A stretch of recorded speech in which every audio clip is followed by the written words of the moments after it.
1933 June மாசம் 20ஆம் தேதி வேலுத்துறை அப்படிங்கிற அவங்களுக்கும் கோட்டை நாச்சியார் அப்படிங்கிறதுக்கும் மகனாக பிறந்தவர்.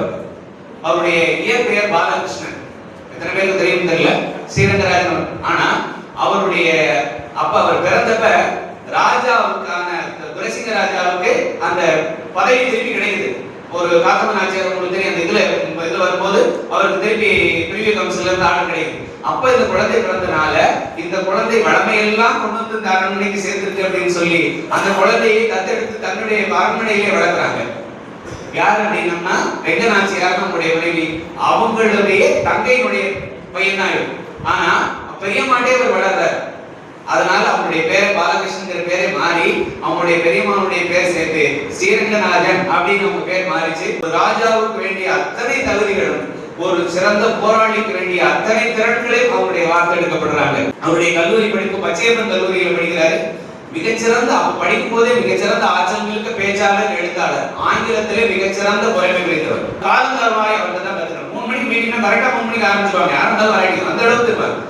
அந்த மாதிரி காந்தியவாதி நம்மளுடைய மதிப்பிற்குரிய உருமந்தான் அவர்கள் மாதிரியே இதே மாதிரி சட்டை இதே தான் போட்டிருப்பாரு. ஆனா அப்படியே பழம் மாதிரி இருப்பாங்க. எவ்வளவு கோபமா வந்தாலும் சரி அவரை பார்த்தோம்னா அப்படியே கீழே விழுந்துருவாங்க. அந்த அளவுக்கு ஒரு மிகச்சிறந்த மனிதர். ஆன்மீகம் அப்படின்னு சொல்லும் போது வெறும் பக்தி இயக்கத்தோட மட்டும் இல்லாம சமூகத்தை முன்னேற்றக்கூடியதாக இருந்தது. சமய தீட்சை எடுத்துக்கிட்டாங்க, சிவ தீட்சை எடுத்துக்கிட்டாங்க அவருடைய இதுல. அது மட்டும் இல்ல, அப்ப 1984 நினைக்கிறேன் மண்டைக்காட்டுல மிகப்பெரிய கலவரம் நடந்தது. அப்ப அரசே ஒதுக்கி போச்சு, என்ன பண்றதுன்னே தெரியல. இரு பிரிவுகளுக்கு இந்த சமூகத்திலே மிகப்பெரிய போர் சண்டை நடந்தது. அப்ப தனி மனிதராக ஒரு குழுவாக நம்மளுடைய குன்றக்குடி ஆதீனம் தலைமையில இவங்க போறாங்க. 2 சமூகங்களையும் பேசி தீர்க்கிறாங்க. 2 பேரையும் சரி பண்ணி அந்த ஊரை அமைதிப்படுத்தி இன்னைக்கு கன்னியாகுமரி சமத பிரச்சனை இல்லாம இருக்கு அப்படின்னா அதுக்கு வித்தைச்சவர்கள்ல நம்மளுடைய முன்னாள் செயலர் திருவரங்கராஜன் என்ற பாப்பாத்துறைக்கு முக்கிய பணி உண்டு. அதனால நம்மளுடைய குன்றக்குடி ஆதீனம் அவர்கள் தன்னுடைய கூடவே கடைசி வரைக்கும் வச்சிருந்தாங்க. எனக்கு தெரிஞ்ச முதல் நான் அவருடைய புத்தகம் திருக்கான பேரூர் அப்படின்னு ஒரு அருமையான புத்தகம். காளையார் கோவிலுடைய பழைய பேர் எத்தனை பேருக்கு தெரியும் தெரியல. செப்பேர் அப்படின்னு சொல்லி அவருடைய துணை பேர்ல பத்திரிகை ஒரு பத்திரிகை இருந்தது. பசும்பொன் அப்படின்னு ஒரு பத்திரிகை இருந்தது. கிட்டத்தட்ட ஒரு 6 எடிஷன் வந்து நினைக்கிறேன். அதுக்கப்புறம் அவர் காலமான பிறகு 2006 அவர் காலமான பிறகு அந்த பத்திரிகையை நின்று போச்சு.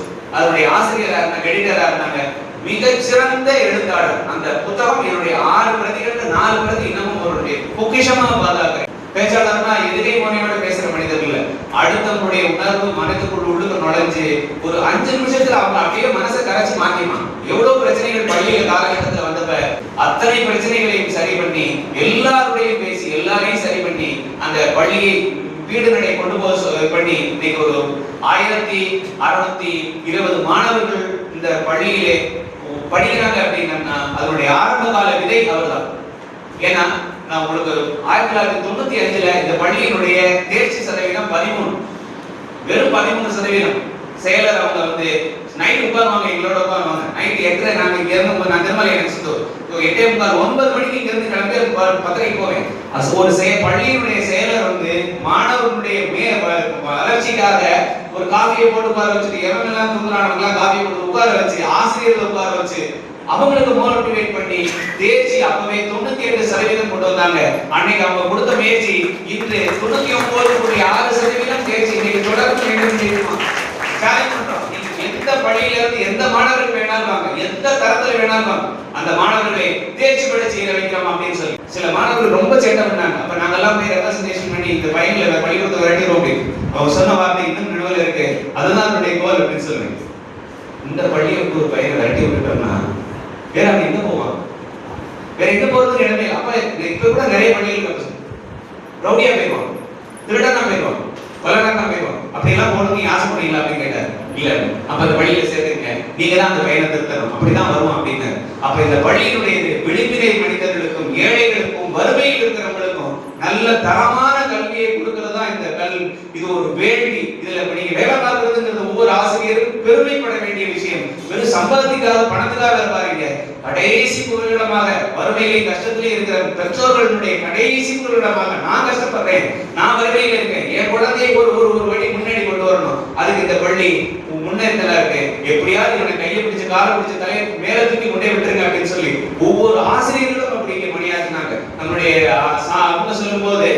பேராசிரியர் சொல்லும்போது சொன்னாங்க, அப்படிப்பட்ட லெஜெண்ட் ஆசிரியர்கள் இந்த பள்ளியில இருந்தாங்க, மிகச்சிறந்த ஆசிரியர்கள். அதனாலதான் இவ்வளவு பெரிய கட்டடங்கள் இன்னைக்கு 120வது ஆண்டுள்ள பேராசிரியர் சொன்ன மாதிரி இத்தனை கட்டடங்களும் நம்முடைய பள்ளியினுடைய முன்னாள் மாணவர்கள் வழங்கியது.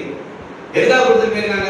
30 லட்சம், 40 லட்சம், 50 லட்சம், 80 லட்சம், 1 கோடியே 20 லட்சம் இந்த கட்டடம் கட்டி கொடுத்ததுல எதுக்காக கொடுத்துருக்காங்க அப்படின்னா, இந்த பள்ளி தான் என்னை முன்னேற்றியது அப்படின்னு ஒவ்வொரு மனிதனும் ஒவ்வொரு நீங்களும் அதே மாதிரி நினைக்கணும். இந்த பள்ளியை முழுமையாக பயன்படுத்தணும். இதுல இருக்கிற வளங்கள் எல்லாத்தையும் முழுமையாக பயன்படுத்திக்கிட்டு உங்க வாழ்க்கையில உயர்ந்த